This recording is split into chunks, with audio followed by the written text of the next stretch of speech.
So आपण एक right कॅन्डिडेटबद्दल बोलत होतो. तुम्हाला असा काही अनुभव आला आहे, एखादा हसण्यास्पद अनुभव इंटरव्ह्यूमध्ये किंवा ट्रेनिंगमध्ये? जसं तुमचा रील्समधनं बघू शकतो आपण, बट इन जनरल तुम्हाला कधी असा काही एक्सपिरियन्स आला इंटरव्ह्यूजमध्ये? मोस्ट ऑफ द इंटरव्ह्यूज जे आहेत ठीक आहे, तर आय डोंट थिंक की बिकॉज माझ्याकडे जे यायचं तरी टेक्निकल यायचं, कारण जर तो व्हॅलिडेट असेल कॅन्डिडेट तरच तो माझ्यापर्यंत यायचा. बाकी बेटर एक्सपिरियन्स तर सरांकडे आहे. माझ्याकडे जर मी एक म्हणजे फनी किस्सा आहे तो. जनरली आपण एक डिस्कस करू शकतो की आमचं जे इंस्टाग्राम आय डी आहे डॅमसोल फॅमिली म्हणून, तुम्ही माहिती असेल तुम्हाला का ते कुठं सांगतात, तर मला दिवसाला ना साधारणतः 10 ते 15 रिक्वेस्ट येतात. ओके. तर त्याच्यामध्ये ना एक त्या रिक्वेस्टमधले ना किमान 6 ते 7 जणांना हायरिंगसाठी असतात, म्हणजे जॉबसाठी असतात. आणि आता मला एक तुम्ही एक जनरल आन्सर द्या की तुम्ही सपोज एखाद्या ठिकाणी तुम्हाला अप्लाय करायचं, एखाद्या कंपनीमध्ये अप्लाय करायचं, तर तुमचा पहिला मेसेज काय असेल त्या? Is there any vacancy for me? Is there any opening? Exact. तर मला ना म्हणजे मला स्वतःला हसायला येते असे तिकडे फर्स्ट मेसेज असतात. मला एक मेसेज आठवतोय, चांगला आठवते. मला एक मेसेज आला होता, शेट तुमच्याकडे काही रिक्वायरमेंट आहे का हो? म्हणजे इतपत येतं, म्हणजे ज्यावेळेस आपण अप्लाय करतो त्यावेळेस तुमचा एक फर्स्ट मेसेज हे तुमचं फर्स्ट इम्प्रेशन असतं. तर अप्लाय करताना तुम्ही ॲटलिस्ट कोणाशी बोलताय किंवा तुम्ही कोणाला मेसेज करताय, तुमचा फर्स्ट मेसेज काय असला पाहिजे हेच कॅन्डिडेटला माहीत नाही. आणि जनरली कॅन्डिडेट काय म्हणतात की हां माझं ग्रॅज्युएशन झालेलं आहे, मला जॉब द्या. स्किल काहीच नाही, एक्सपिरियन्स काहीच नाही, इंग्लिश कम्युनिकेशन नाही, फक्त मला जॉब द्या, कुठलाही द्या, फक्त मला जॉब द्या. म्हणजे हा एक्सपिरियन्स मला ना डेली आत्ता जरी मी इंस्टाग्राम ओपन केलं तरी मला 5-6 रिक्वेस्ट पडलेले असतील आणि त्याच्यामध्ये हेच मेसेज असते. तर ह्या व्हिडिओच्या माध्यमातून ना मला व्ह्युअर्सला हेही सांगायचं आहे की ज्यावेळेस तुम्ही मेसेज करताय किंवा एखादी गोष्ट तुम्ही विचारताय, तर ॲटलिस्ट थोडंसं बॅकग्राऊंड चेक करा की आपण काय मेसेज करायला हवा, कसा मेसेज करायला हवा. त्याच्यानंतर आपल्याला तिकडून रिप्लाय येईल. आता मी जनरली अशा लोकांना रिप्लायच करत नाही, कारण ते मला माहिती माझ्या काहीच कामाची. बरोबर. तर असा एक एक्सपिरियन्स आहे. त्याच्यानंतर इंटरव्ह्यूमध्ये जर सांगायचं झालं तर जनरली काय होतं की आमच्या लोकल एरियामधून कॅन्डिडेट्स येतात एकपर्यंत. म्हणजे भरपूर कॅन्डिडेट्स माझ्याकडे इंटरव्ह्यूला आले, जे की फ्रेशर असतात की मलाही वाटतं चला लोकल आहे, बाहेरच्यांना आपण एवढे पैसे देण्यापेक्षा आपला कॅन्डिडेट जर आपल्या इकडचाच आला तर त्याला त्याचंही चांगलं होईल, आपल्याला एम्प्लॉय भेटाल. पण तिकडच्या भागामध्ये किंवा काही कॅन्डिडेट्समध्ये एक असा प्रॉब्लेम होतो ना की त्यांचं फक्त प्लेन काहीतरी ग्रॅज्युएशन झालेलं असतं किंवा 12th पास असतं किंवा काहीतरी एखादी डिग्री कम्प्युटेड असते आणि त्या बेसिसवरती त्यांची जॉब रिक्वायरमेंट असते. आणि ज्यावेळेस मी सॅलरीचा क्वेश्चन करतो ना, तर त्यांच्या सॅलरीच्या क्वेश्चनला एक्सपिरियन्स माणसापेक्षा त्यांची एक्सपेक्टेशन जास्त असते. हा खूप मोठा प्रॉब्लेम. आणि त्यांना त्या म्हणजे कॅन्डिडेट्स लावून हेच समजत नाही की ज्यावेळेस मी इंटरव्ह्यूला जातो त्यावेळेस मी सॅलरीची अपेक्षा किती ठेवायला पाहिजे. मुळात त्यांना माझ्या- आपल्या पोझिशनला तेच माहिती नाही. म्हणजे आता सपोज कंपनीमध्ये 4 वॅकन्सी, तर तुम्हाला कुठल्यासाठी अप्लाय करायचं आहे क्लिअर नाही आहे. सर जिकडं माझं काम होईल तिकडं माझं काम. आपल्याकडे एक अजून एक आमच्याकडे म्हणजे माझा पर्सनल एक्सपिरियन्स आहे की त्या कॅन्डिडेटची सॅलरी एक्सपेक्टेशन अशी होती की मला तेवढी सॅलरी हवी आहे, बिकॉज त्याचं टेक्निकल स्किल तेवढं नव्हतं. बट त्याला का हवी आहे, तर माझ्या हजबंडची सॅलरी एवढी आहे तर मला ती मॅच करून पाहिजे त्या लेवल बाब. तर इथपर्यंत कॅन्डिडेट आपल्याला असे अप्रोच करताना भेटतात की ठीक आहे मला जॉब हवा आहे, बट त्यांची एवढी आहे तर मला ॲटलिस्ट तेवढी तरी द्या मला करून. ठीक आहे, त्याचा आणि तुमच्या स्किलचं काही घेणं देणं नाही, बट त्यांचं आहे म्हणून मला पाहिजे. तर असे पण बरेचसे एक्सपिरियन्स आपल्याला फेस झालेले त्याचं. सो याच माध्यमातून तुम्ही काय सांगू शकता, जे नवीन जनरेशन आहे किंवा जे आता जॉब बघतात इन जनरल फ्रेशर्स, त्याच्यासाठी काय सजेशन असेल तुमच्या दोघांचे एज फार्म? तर असं एक एक्झाम्पल आहे, आमच्याकडे सुयोग आहे, तुम्ही रील्स पाहिला असला, मी त्याला कंटिन्यू बघतो. तर तो आमच्याकडे कॅन्डिडेट आहे, त्याच्याकडं ना एज्युकेशन कमी आहे, पण त्याचं स्किल जे आहे ना ते आमच्यासाठी खूप बेनिफिशियल आहे. म्हणजे तुम्ही त्याला सायन्समध्ये टाका, तुम्ही त्याला हाऊसकीपिंगमध्ये टाका, तुम्ही त्याला टेक्निकलमध्ये टाका, कुठल्याही डिपार्टमेंटमध्ये टाका, तो त्याचे 100% देणार आहे, ते काम तुम्हाला परफेक्टली करून द्या. अशा कॅन्डिडेट्सची गरज आहे. आणि सेकंड एक एक्झाम्पल सांगायचं झालं रिगार्डिंग स्किल आणि एज्युकेशनबद्दल, तर मी काल की परवा एक इंडियन कोर्स वाचली. एक कॅन्डिडेट आहे दिल्ली युनिव्हर्सिटीमध्ये शिकते, तिच्याकडे 12 सर्टिफिकेट्स आहेत, टॉपर होती ती क्लासमध्ये. 12 सर्टिफिकेट्स, 5 ते 6 मेडल्स आहेत, ती टॉपर होती. तिने काही कंपनीजमध्ये इंटर्नशिपसाठी अप्लाय केला, पण तिला कुठल्याच कंपनीमध्ये इंटर्नशिपला चान्स मिळाला नाही. त्याच्या मागचं कारण होतं तिच्याकडे स्किल डेव्हलप केल्याशिवाय जॉब मिळणं खूप कठीण आहे ह्या सिच्युएशनला. स्किल तुमच्याकडे पाहिजे. तुम्ही डिजिटल मार्केटिंग शिका, तुम्ही वेब डेव्हलपमेंटमध्ये या, तुम्ही फुल स्टॅकमध्ये या, तुमच्याकडे ग्राफिक डिझायनिंगचं स्किल पाहिजे, काही ना काहीतरी स्किल पाहिजे. स्किल असेल तरच आत्ता जॉब आहे, स्किल नसेल प्लेन एज्युकेशन, जसं की माझं प्लेन ग्रॅज्युएशन झाले, मला जॉब त्यांना नाही आहे जॉब, ह्या सिच्युएशनला खरंच जॉब. आणि आपण म्हणू शकतो की ए आय आल्यामुळं त्या टाईपचे जॉब राहिलेच नाही आता.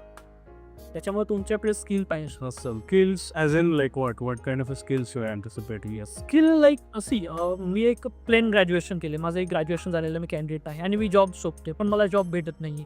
पण ह्याचऐवजी सपोज दॅट माझं ग्रॅज्युएशन झाल्याच्या नंतर मी एक 3 महिन्याचा किंवा 6 महिन्याचा एखादा सर्टिफिकेट कोर्स केला. सपोज मी तुम्हाला सांगितलं की मी डिजिटल मार्केटिंगचा एखादा कोर्स केला आणि तो कोर्स करता करता मी एखाद्या कंपनीमध्ये ॲज अ इंटर्न केली. त्यांनी मला कुठलेही पैसे दिले नाही किंवा मी मागितलं नाही. फक्त जे मी शिकतोय ते मी लाईव्ह प्रॅक्टिकल करतो. बरोबर. हे करून जर मी 6 महिन्यामध्ये माझ्या स्वतःमध्ये डेव्हलपमेंट केली तर आफ्टर 6 मंथ मला एक चांगला जॉब भेटू शकतो. हे स्किल, याला म्हणायचं स्किल. ग्राफिक्स डिझायनिंग एक तुमच्याकडे स्किल आहेत. आता साधारणतः 2020 मध्ये ज्यावेळेस आमचा स्टार्टअप होता त्यावेळेसची गोष्ट आहे. माझ्याकडे 2 डिझायनर होते, ग्राफिक्स डिझायनर, निरुपा आणि मिहीर असे दोघांची नावं आहेत. दोघेही बहीण भाऊ होते, गुजरातचे आहेत दोघे ताई. They both people are very best. म्हणजे ते लोक माझ्याकडून महिन्याला, एका महिन्याचा जर आपण विचार केला तर त्यावेळेस 1.5 ते 2 लाख रुपये पेमेंट घ्यायचे फक्त फ्रीलान्सिंग केलं, ग्राफिक्स डिझायनिंग, कारण त्यांच्याकडे स्किल होतं. बरोबर. तर ते स्किल आत्ताच्या जनरेशनमध्ये पाहिजे. आणि झेड जनरेशनचा तो प्रॉब्लेम, त्यांना असं वाटतं की माझं एवढं एज्युकेशन झाले म्हणून मला एवढी सॅलरी पाहिजे, पण स्किल तुझ्याकडे का? सुरुवातीलाच काही जेनजीचा एक्सपिरियन्स आलाय असाच येस. इंटरव्ह्यूमध्ये काही इंटरव्ह्यू म्हणण्यापेक्षा ना मी आता जस्ट अप्रायझल झालं सगळ्यांचं, तर त्या अप्रायझलमधला मी एक्सपिरियन्स सांगतो की आपण अप्रायझलमध्ये स्टार्टिंगला कॅन्डिडेटला विचारलं, म्हणजे दोघांना पण, माझ्याकडे 90s वाले पण आहेत आणि लेट जनरेशन पण आहे. तर मी 90s वाल्या कॅन्डिडेटला पहिले विचारलं की बाबा आता आपल्याला अप्रायझल करायचं आहे, मला इक्विपमेंट मला द्यायची, तर तुमची काय अपेक्षा आहे? तर म्हणजे मला अक्षरशः मला त्यावेळेस असं वाटलं की असे एम्प्लॉई मला भेटले पाहिजेत सगळे. मी त्या कॅन्डिडेटला विचारलं की तुमची सॅलरी एक्सपेक्टेशन किती आहेत, की सपोज तुम्हाला हाईक पाहिजे तर किती हाईक पाहिजे? तर कॅन्डिडेटचा आन्सर होतं, सर मला 1000 ते 500 रुपये मिळाले मी खुश आहे, पण मला ह्या कंपनीला एका टॉप पोझिशनला पाहिजे. ओके. मला ही कंपनी टॉप पोझिशनला गेलेली पाहिजे आणि म्हणून माझं हे सगळं चाललेलं आहे, म्हणून मी माझे 100% इकडे काम करतो. आणि हाच क्वेश्चन ज्यावेळेस मी झेड जनरेशनमध्ये विचारला तर झेड जनरेशनचं उत्तर असं होतं की मला आत्ताची सॅलरी नाही, याच्यामध्ये मला 5 ते 7 हजार रुपये वाढवून पाहिजे तरच मी कंटिन्यू करेल, अदरवाईज मी कंटिन्यू करणार नाही. आणि असं म्हणणारा कॅन्डिडेट ॲज अ एक्झिक्युटिव्ह लेवलचा होता. तर मग हा प्रॉब्लेम आहे. आय थिंक आपण एक अनुभवलं पण होतं की याच्यामध्ये त्याने डायरेक्टली ठीक आहे प्रायझला आय थिंक एक इयर पण कम्प्लीट नव्हतं झालेलं, तर विदिन 6 मंथ ठीक आहे त्याची जी एक्झिस्टिंग सॅलरी आहे तर त्याच्या दुप्पट त्याला ती सॅलरी हवी होती. तर असे आपल्याकडे एक्सपिरियन्स आहे की त्यांना ती एक्सपेक्टेशन हवी कशाच्या बरोबरती की एक 6 मंथ काही जे नवीन एम्प्लॉईज आले होते जॉईन केले त्यांना जमलं नाही किंवा ते बर्डन सहन नाही झालं, त्याच्यामुळे त्यांनी क्विट केलं. बट मी नाही क्विट केलं, तो माझ्याकडे बेनिफिट आहे. त्याच्या व्यतिरिक्त माझ्याकडे दुसरा काही रिझन नाही किंवा स्किल नाही आहे की ज्याच्या बेसिसवर मी तुमच्याकडे 100% हाईक मागते. तर असे सुद्धा आपल्याकडे एक एक्सपिरियन्स येतात. But Abhi and Nikhil, don't you think so if suppose candidate तर त्या लेवलचं काम करत असेल तर त्याला नाही, तो डिझर्व करत असेल तर त्याला देणं कदाचित आम्ही तेवढं देतो. आणि माझ्याकडे असेही कॅन्डिडेट आहेत की एक्झाम्पल सांगतो मी तुम्हाला. आता मी जे मला सांगितलं की मी जे 90sच्या कॅन्डिडेटला क्वेश्चन विचारला की बाबा तुला अप्रायझलमध्ये किती पेमेंट पाहिजे, तर मी त्यांचं असं होतं की मला 1500 रुपये दिले तरी केलं पाहिजे. मी त्या कॅन्डिडेटला 5000 रुपयाची इन्क्रिमेंट देईल because of I know that की काम करतोय तो एम्प्लॉई तेवढं, तो त्याचे तेवढे पर्सेंटेज मला देतोय, तर मलाही त्याला तेवढं दिलं पाहिजे, तेवढी सॅलरी त्याला दिलीच पाहिजे as compare Z generation. Skill जर असेल आणि त्याची एक्सपेक्टेशन तो बोलत असेल की नाही मला डबल पाहिजे, ऑब्वियसली आपण त्याला ॲग्री झालंच पाहिजे. ॲज अ बिझनेस ओनर तो जर तुम्हाला कंपनीचे 50% किंवा म्हणू शकतो 30 to 40% जर त्याच्या एकट्याकडून जर आपल्याला बेनिफिट येत असेल आणि तेवढे प्रोजेक्ट्स वगैरे किंवा मॅनेजमेंटचं तो काम करतो त्या लेवलचं आणि तो एक्झिक्युटिव्ह लेवलला, तर तेवढी सॅलरी तो डिझर्व करतो आणि आपण पण त्याला डिनाय नाही करू शकतो. ॲज अ CEO सुद्धा मी बऱ्याच वेळा अशा कॅन्डिडेट्सला जे ते अप्रायझल किंवा हाईक म्हणू शकतो किंवा आपण एक इन्सेंटिव्ह क्रायटेरिया, सपोज क्लायंट बऱ्याच वेळा काय होतात की खुश होऊन काही आपण एक आपल्याला लँग्वेजमध्ये बोलू शकतो टिप देतात, ठीक आहे. तर त्या टिप्स वगैरे असतील त्या डायरेक्टली कंपनीच्या अकाउंटवर येतात, बट त्या कंपनीच्या अकाउंटवर डायरेक्टली जो कोणी एम्प्लॉई वगैरे तर त्याला त्या क्रेडिट झालेलं आहे, कारण ते त्याचं क्रेडिट आहे, ते आपलं क्रेडिट नाही आहे कंपनीचं. क्लायंटने जे दिलेलं आहे ते खुश होऊन त्याच्यासाठी दिलेलं आहे.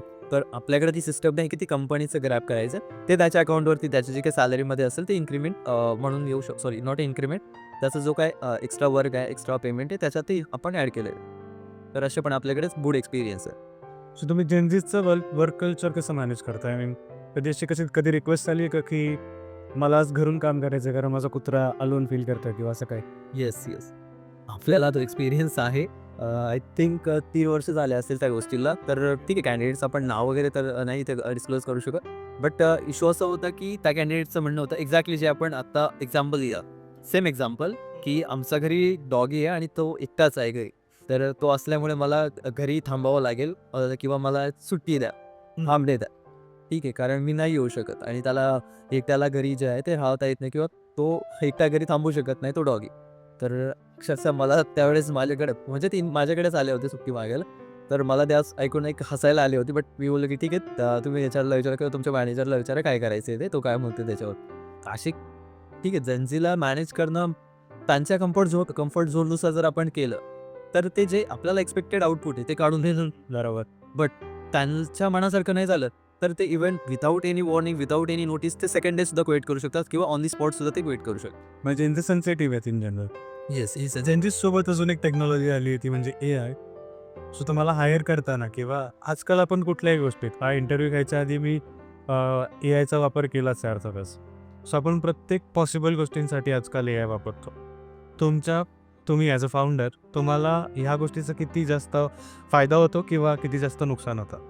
आणि निखिल, तुम्ही ऑलरेडी HR बॅकग्राऊंडचे आहात, तर तुम्हाला याच्याने काही प्रोज आणि कॉन्स काही अनुभवले? आता AI रिलेटेड म्हणजे मला असं काही फायदा किंवा ह्याच्याबद्दल जास्त काही वाटत नाही HR रिलेटेड किंवा AI आल्यामुळं.